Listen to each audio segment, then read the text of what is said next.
Weber looked out the window as we drove along the water, the evening sun still out and glittering on the surface. End of conversation. He'd deflected my probe about how quickly he'd upgraded his security. Not that I was known for being a subtle or talented interrogator. Since he was my employer for now, I decided not to press him.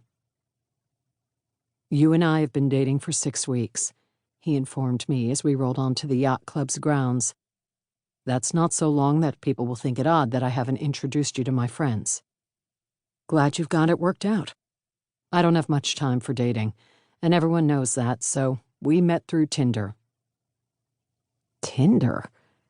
I was vaguely aware that was a dating app, and only because Nin had mentioned it once. I don't think anyone over 30 uses stuff like that.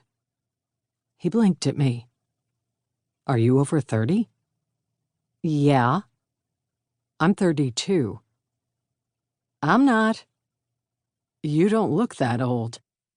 "My teenage daughter picked out this dress for me." "Huh. So you're like a cougar."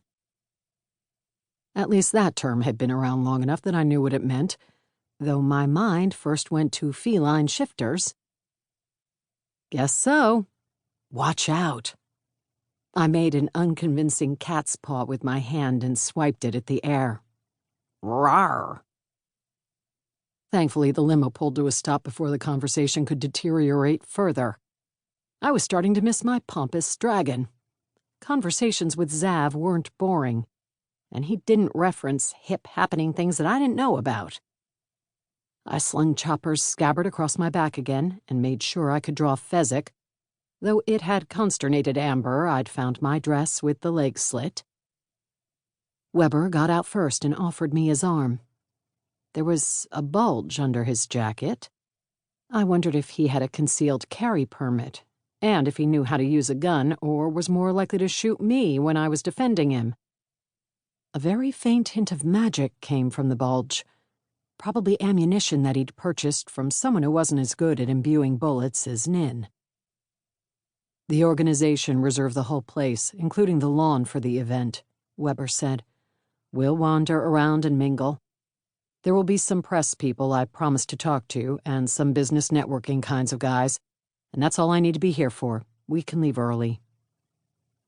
I eyed the grounds, and the building we were walking up to, a rambling structure in a quasi-Cape Cod style with a lighthouse tower in the middle.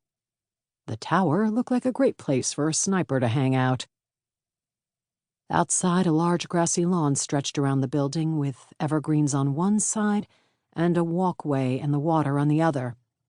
That walkway led to numerous docks, some out in the open and some covered. Dozens, if not hundreds, of boats were nestled in the slots. More places a sniper could hide. Wonderful. "Am I, your cougar from Tinder, supposed to say anything scintillating to your acquaintances, or just smile and stick my boobs out?" The V-neck of the dress ought to facilitate that. Just smile and pretend to be interested in the people here. That sounded challenging. I would rather fight bad guys.